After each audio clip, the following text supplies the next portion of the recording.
स्वागत है आप सभी लोगों का मेरे चैनल साइंस टू टेक्नोलॉजी में। मैं अनुपम विपुल आप सभी लोगों का स्वागत करता हूं आज के शो फ्यूचर फ्राइडे में। आज हम लोग बात करेंगे टैरिफ वॉर जो अभी पूरा टॉपिक में आया हुआ है हर कंट्री के रिलेटेड। तो क्या ये कोई अच्छा चीज़ है या खराब चीज़ है? तो आइए इसे समझते हैं। तो टैरिफ एकदम सिंपल साइंटिफिक डेफिनेशन क्या है या मतलब पॉलिटिकल डेफिनेशन क्या है? टैक्स इम्पोज्ड और by the government of a nation on import और एक्सपोर्ट, ये दोनों में लग सकता है। ये अच्छा समझिए, इंपोर्ट या एक्सपोर्ट दोनों में लगाया जा सकता है। जनरली ये गुड्स पे ही लगाया जाता है, लेकिन कुछ कुछ रेयर केसेस में ये सर्विसेज पे भी लगाया जा सकता है। और इसे कई बार टारगेट भी कर सकते हैं स्पेसिफिक नेशन का, यानी कि जैसे इंडिया ऐसा कर सकता है कि देखो भैया, अगर हमें जापान गाड़ी बेच रहा है, बाहर से ये इंपोर्ट हम लोग कर रहे हैं, हमें कोई टेंशन नहीं है। लेकिन चाइना से इंपोर्ट करेंगे उस पर टैरिफ लग जाएगा। तो ये समझना बहुत ज़रूरी है। इंपोर्ट एक्सपोर्ट दोनों डायरेक्शन में लगाया जा सकता है। एक स्पेसिफिक नेशन पे कर सकते हैं या ग्लोबली भी लगा सकते हैं। देखो सर, हमारा लोकल है वर्सेस ग्लोबल, ग्लोबल हमें नहीं चाहिए। तो ये होता है डिफ़ॉल्ट, मतलब फंडामेंटल क्या मतलब है टैक्स का, ये टैरिफ का तो वही होता है, एक टैक्स लगा दिया जाता है और वो उसका कोई लेना-देना नहीं है कि क्यों है, किस लिए, वो बस है, वो बाहर का सामान है इसलिए है। और ये समझिए गवर्नमेंट के, मतलब जब भी आप किसी गवर्नमेंट को इलेक्ट करते हैं तो वो कुछ कर सकता है, राइट? तो उसके पास कुछ औजार्स होते हैं कि हम इससे करें। जैसे कि सबसे बड़ा औजार होता है सेंट्रल गवर्नमेंट का, ये रिजर्व बैंक। रिजर्व बैंक में वो पैसा छापते हैं या पैसा बंद करते हैं, वो उनके पास है मॉनिटरी कंट्रोल। तो ऐसे कुछ टूल्स होती है हर गवर्नमेंट के पास कि उससे वो कंट्रोल कर सकते हैं मार्केट को। एक्चुअली इसीलिए गवर्नमेंट को आप सेलेक्ट करते हो कि गवर्नमेंट के पास टूल्स हैं, वो अगर अच्छे से यूज़ करते हैं तो सबकी तरक्की होगी। उस टूल में एक टूल टैरिफ भी होता है। हर देश की बात हो रही है यहाँ पे। और इससे वो मार्केट कंट्रोल कर सकते हैं इफेक्टिवली। अगर वो सही से करते हैं तो काफ़ी ग्रोथ होगा, गलत करते हैं नुकसान होगा। और अभी के टाइम में ये थोड़ा ज़्यादा हॉट पॉलिटिकल टॉपिक हो गया। उसका प्राइमरी कारण है कि डोनाल्ड ट्रंप जीत गया, लेकिन बात वो है कि हर कंट्री, चाहे वो आप इंडिया रशिया लीजिए, इंडिया जापान लीजिए, इंडिया अमेरिका लीजिए या चाइना अमेरिका लीजिए, हर देश के बीच में ये सब गैम्बलिंग जैसा चलता रहता है कि हम ये करें, मतलब एक चेस मैच चल रहा है टैरिफ रिलेटेड। तो आइए उसे समझते हैं। तो सबसे सिंपल कारण क्या है? काफ़ी बार जब आप बचपन में कुछ पढ़े लिखे रहते हो तो गहराई नहीं समझते हैं, तो उछल जल्दी जाते हैं। तो उसमें सबसे पहला होता है फ्लड कंट्रोल के लिए टैरिफ कंपल्सरी है। यानी कि अगर कोई बड़ा नेशन है और कोई छोटा नेशन है उसके सामने, जैसे मान लीजिए आप बड़ा नेशन में मान लीजिए चाइना है, छोटा नेशन में मान लीजिए वियतनाम है और वियतनाम के पास बुद्धि नहीं है, तो बड़ा नेशन फ्लड कर सकता है छोटे नेशन को चीप गुड्स से। जैसे इस एग्जांपल में स्टील मान लीजिए। आप बोलोगे कि उससे तो फ्रीडम है, कैपिटलिज्म है, सब चीज़ बल्ले-बल्ले। हाँ भी और नहीं भी। आपको सस्ता स्टील शॉर्ट ड्यूरेशन में मिल रहा है, ये बात एकदम सही है, लेकिन उसका पेनल्टी क्या है? आपका लोकल इंडस्ट्री उड़ जाएगा, यानी कि आप जो खुद स्टील बना रहे थे, वो खत्म। वो सारे प्लांट्स बंद हो जाएँगे कि और उसका जितना भी उधारी उठाया गया था, क्योंकि ये सब स्टील प्लांट्स होते हैं, 1-2 ₹100 का नहीं बनता है, करोड़ों का ये डेट डालता है गवर्नमेंट पे। और मतलब बहुत लॉन्ग टर्म एक्सपीरियंस है। अगर बीच में वो डिफ़ॉल्ट कर गए, नुकसान भारी होता है।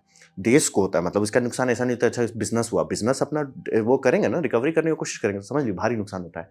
तो यहाँ पे आपका जो लोकल सप्लायर है वो बोल सकता है। बड़ा देश फ्लड करके छोटे देश का लोकल सप्लायर को उड़ा सकता है। अब ठीक है, उड़ा तो दिया उसने, अब यहाँ पे आप तो सोचो ना, अरे फ़र्क क्या पड़ता है, हमें सस्ता स्टील मिल रहा है। यहीं पे ट्रिक आता है। एक बार लोकल सोर्स खत्म हो गया, तब प्राइस हाइक किया जा सकता है। यानी कि अब चाइना बोलेगा सर अब तो हम स्टील का दाम बढ़ाएँगे। आप जाओगे किसके पास? आपका जो अपना सप्लायर था उसको तो उड़ा दिया आपने।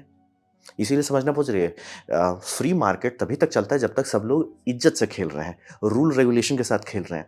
रूल रेगुलेशन अगर कोई अपना तोड़ने लगता है तो आप लटक जाओगे। इसीलिए हम लोग गवर्नमेंट हायर करते हैं। इसीलिए मतलब हम लोग टैक्स भरते हैं कि बाहर से कोई धांधली ना करे। तो ये समझना बहुत ज़रूरी है। बहुत आराम से आपको मूर्ख बनाया जा सकता है ये कह के कि ये कैपिटलिस्ट है, एंटी कैपिटलिस्ट है, आप अगर इसमें ये कर रहे हो। नहीं सर, आप अपना कल सेफगार्ड कर रहे हो।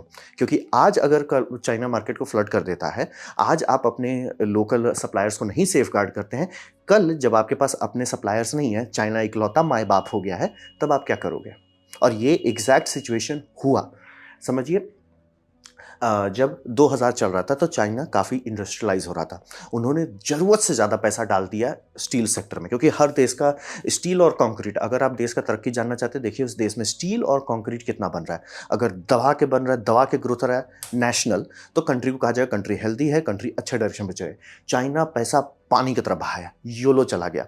उसमें गवर्नमेंट काफ़ी इंसेंटिव दिए, लोन्स दिए, कुछ-कुछ केस में टैक्स को ये माफ़ भी किया गया, मतलब एकदम दबा के, जो कि होना चाहिए। मतलब एक कंट्री है, कंट्री के पास बुद्धि है, तो वो ये करेगी कि भैया हमें स्टील चाहिए बम-बम। स्टील पे उन्होंने दबा के मेहनत किया, ठीक है। उनके पास प्रोडक्शन खूब हो गया, अति बढ़िया। उसके बाद हुआ मार्केट बूम हो गया। मार्केट बूम हुआ था 2008 में।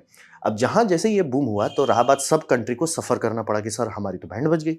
अब चाइना या क्या-क्या उनको भी सफ़र करना पड़ा, उनके पास भी ओवर प्रोडक्शन आ गया, सर उतना तो डिमांड ही नहीं है लेकिन प्रोडक्शन बहुत ज़्यादा है।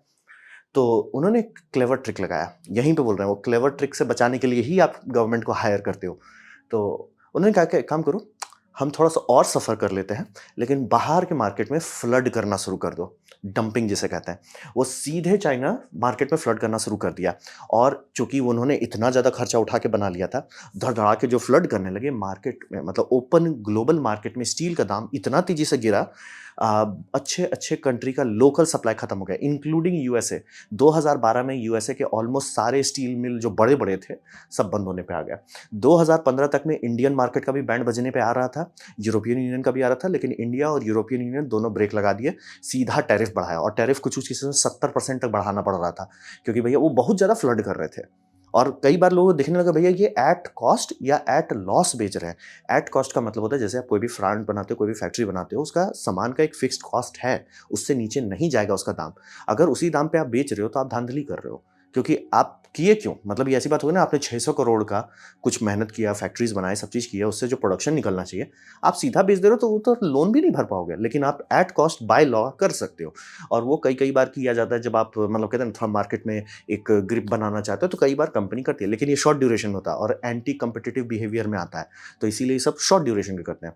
एट लॉस भी प्रोडक्ट कई बार बेचा है, जैसे सोनी ने प्लेस्टेशन 3 को एट लॉस बेचना शुरू किया था। उन्हें पता था कि प्लेस्टेशन बनाने में उनको खर्चा आ रहा है, मतलब लगभग $900 शुरू का, और वो करीब $700 में तो बेच नहीं, $700 बनाने का खर्चा आ रहा है, उन्हें 500 के अंदर बेचना है, नहीं तो कोई खरीदेगा नहीं।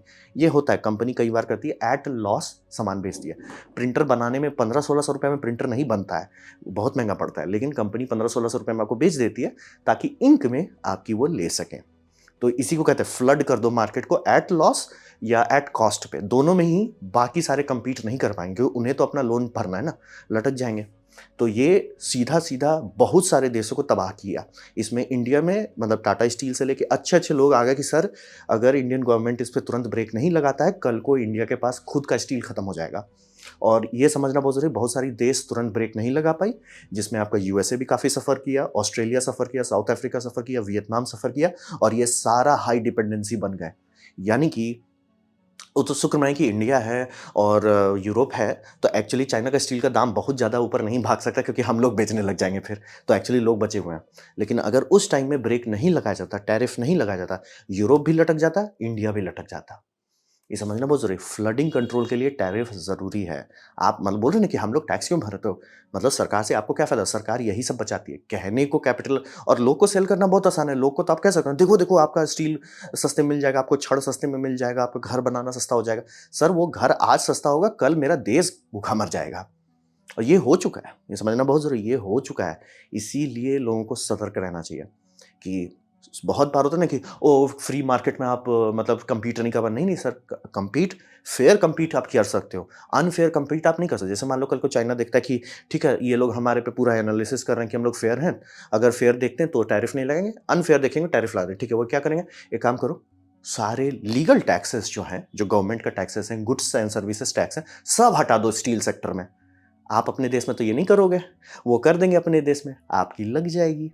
समझना बहुत ज़रूरी है, फेयर मार्केट को बचाना बहुत ज़रूरी है और उसमें एक और बात भी आती है कि प्रायोरिटी कितना है। अगर स्टील कल को आपके देश का बाहर से कंट्रोल होने लगता है, आपको क्या नुकसान होगा?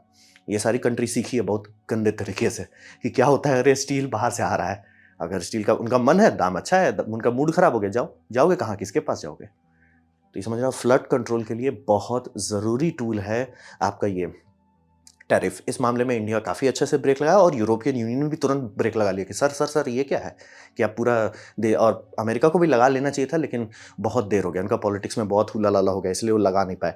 इसीलिए अमेरिका में उतना स्टील नहीं बनता जितना वो बन, वो दादाजी थे वर्ल्ड वॉर 2 के बाद में स्टील में, लेकिन चाइना इतना फ्लड किया 2008 से, ले लिया उनकी। अब बात करते हैं डोमेस्टिक ग्रोथ। वो तो हो गया फ्लड कंट्रोल, टैरिफ का इस्तेमाल करके आप फ्लड कंट्रोल करते हो ताकि देश लॉन्ग टर्म में प्रॉस्परस रहे।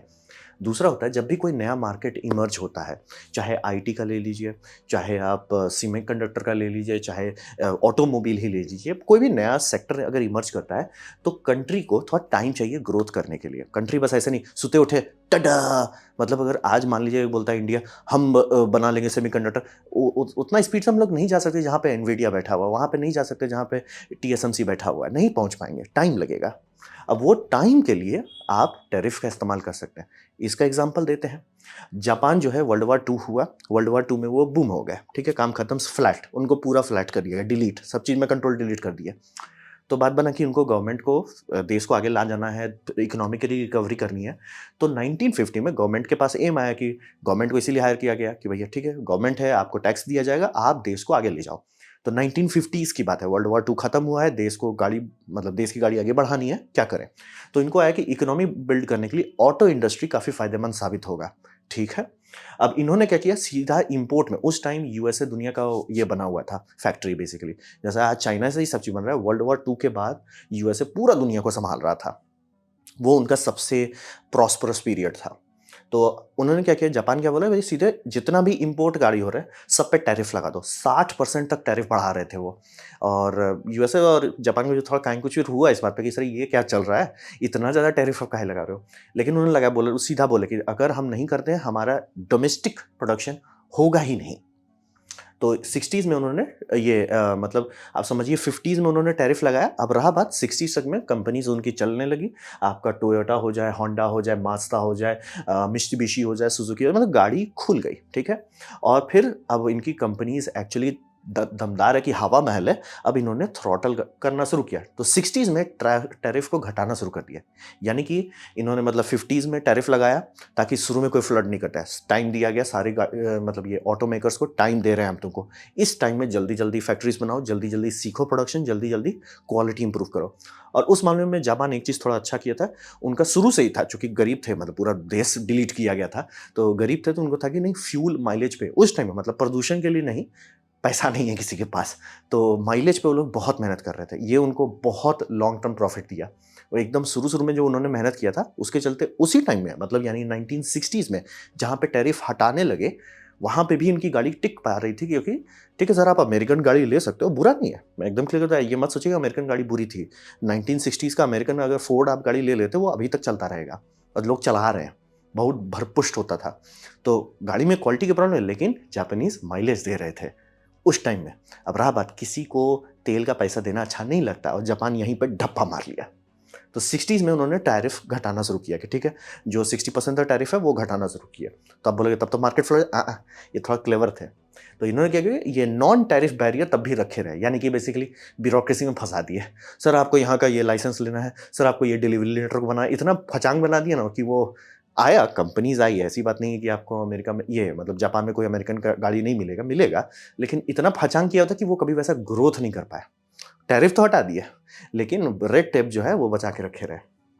अब रहा बात कि अब हो गया 70s, ठीक है, उन्होंने 50s में पूरा टैरिफ लगाया, 60s में टैरिफ खत्म किए, 70s आ रहा है। अब 70s में ऑयल का मार्केट जो है गर्म होना शुरू हो गया, ऑयल का दाम बढ़ने लगा, तेल का, पेट्रोल पंप का दाम बढ़ने लगा।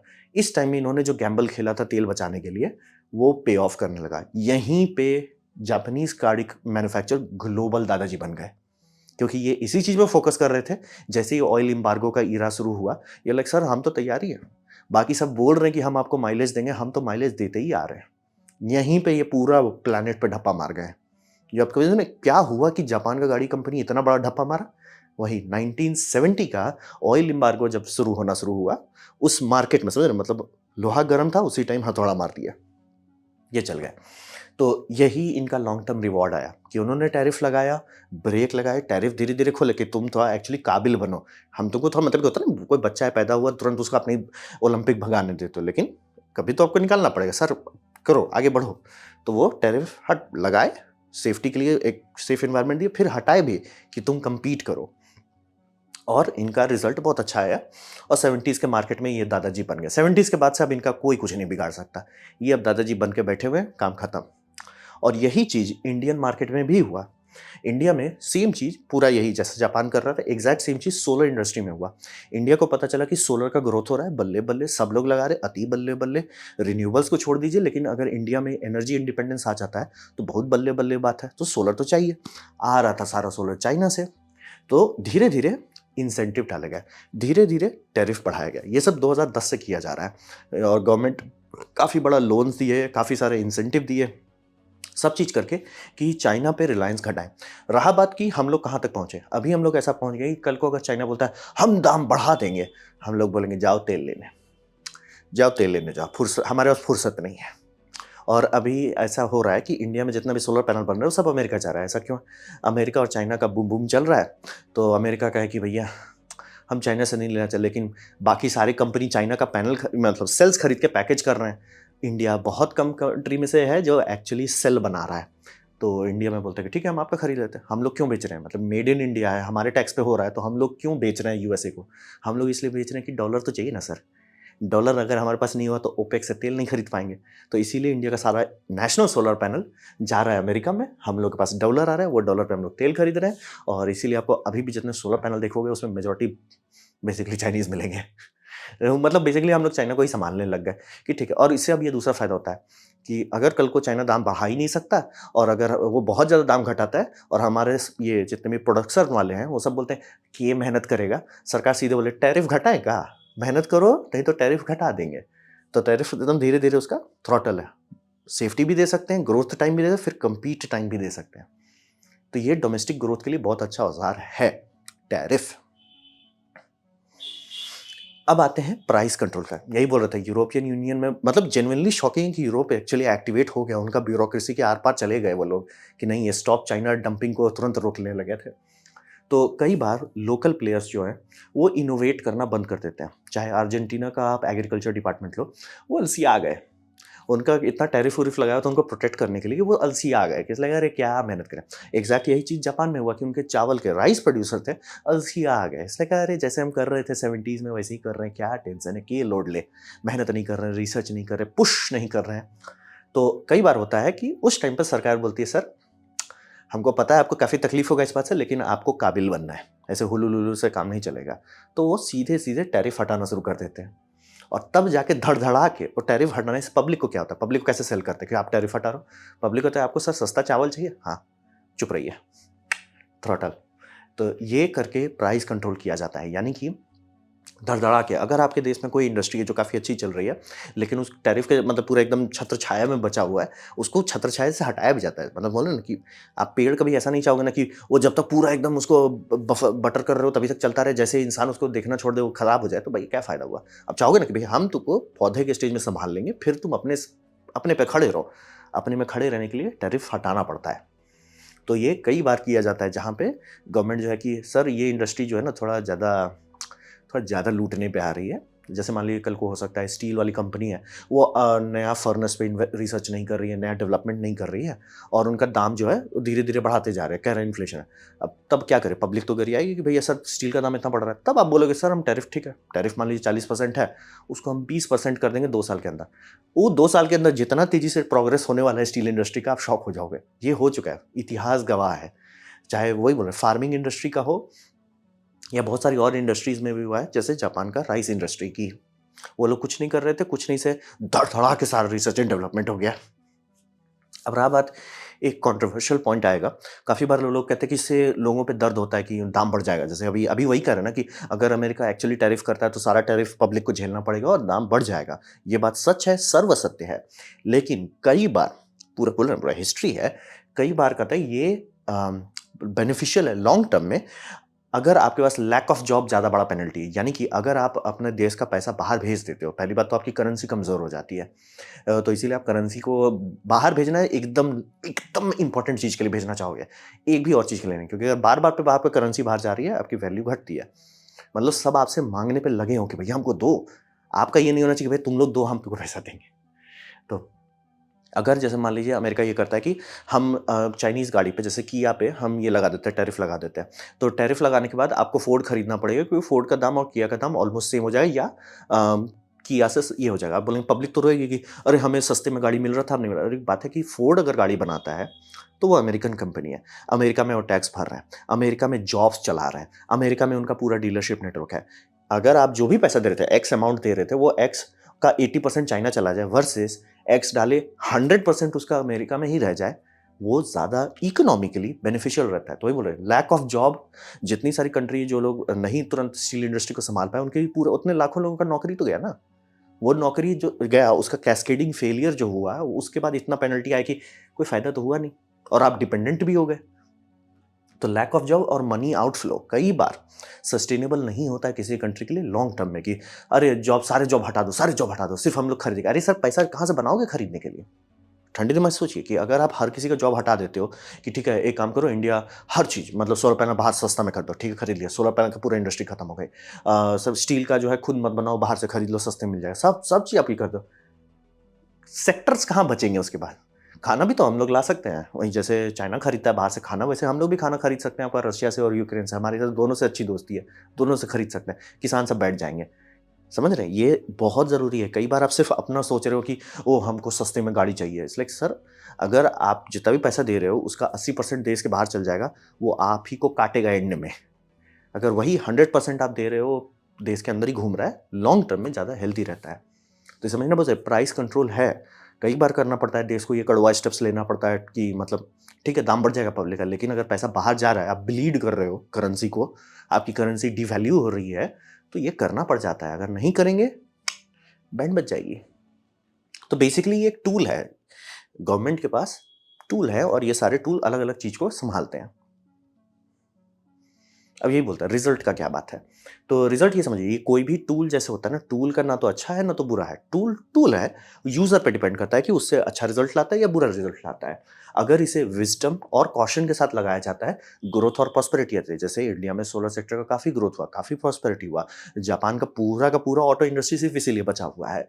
ये फैक्चुअल डेटा है कि जहां पे भी कंट्री समझदार लोगों को, समझदार ब्यूरोक्रेट्स को बैठाती है, समझदार सोच समझ के, हड़बड़ा के नहीं कि बस हम अभी करते हैं, नहीं, सोच समझ के हमारा क्या प्लान है, हम कैसे लगाएंगे टैरिफ्स को, सही से करते हैं, पूरा देश का ग्रोथ होता है।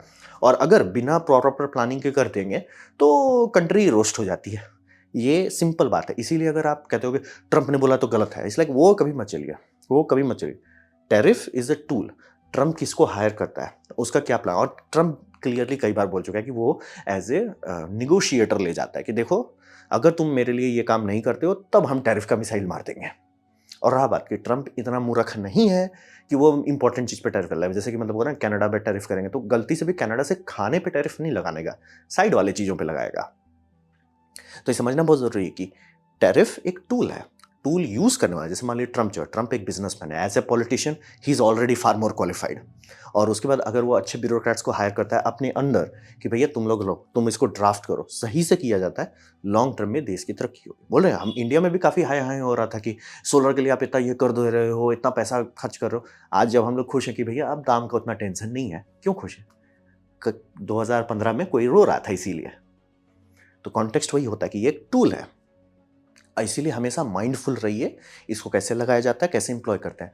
अगर अच्छे से करते हैं तो देश में कहीं कुछ नहीं होगा, नहीं करते हैं तो जैसे आपका मैक्सिको में लोग रोते हैं, जैसे आपका श्रीलंका में हो, इंडिया में गैस का दाम अभी बढ़ा है, अभी काफ़ी हाई तौबा हो रहा है, या पूरा पाकिस्तान का क्या ही बात करें। तो कॉन्टेक्स्ट वही होता है, रिजल्ट आएगा लोगों के यूज़ करने से। लोग अच्छे से सोच समझ के ब्यूरोक्रेट से डिप्लॉय करते हैं, देश की तरक्की होगी। नहीं सोचे समझे बस मिसाइल फायर कर देते हैं, देश को नुकसान हो जाएगा। इसीलिए टैरिफ को बस एज ए यस या नो मत देख लीजिए, आप पूरा हिस्ट्री पढ़िए, उसमें आपको लिस्ट पे लिस्ट मिलेंगे कि टैरिफ लगाया देश की तरक्की होगी, टैरिफ लगाया देश डूब गया, दोनों मिलेगा।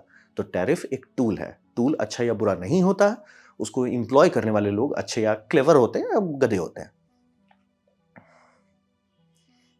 तो ये था मेरा प्रेजेंटेशन टैरिफ जो वॉर चल रहा है उसके बारे में। उम्मीद करता हूँ आपको अच्छा लगा, कुछ सिंगल मिला, कुछ समझ में आया। अगर ऐसा है लाइक कर दे, दोस्तों शेयर कर दे, उससे मेरा काफ़ी भला होगा। नहीं अच्छा लगा, नहीं पसंद आया, कोई बात नहीं, आप डिसलाइक दबा सकते हैं। मैं कहूँगा डिसलाइक 2 बार दबाएं, उससे मुझे पता चला कितना नापसंद हुआ है। मैं आपसे कहूँगा कमेंट लिखें, मैं हर कमेंट को पढ़ने की कोशिश करता हूँ। आपसे कहूँ सब्सक्राइब कीजिए, बेल दबाइए अगर आप फ्री हैं तो। आपने वीडियो दिखा, जान के मुझे बहुत खुशी हुई। धन्यवाद।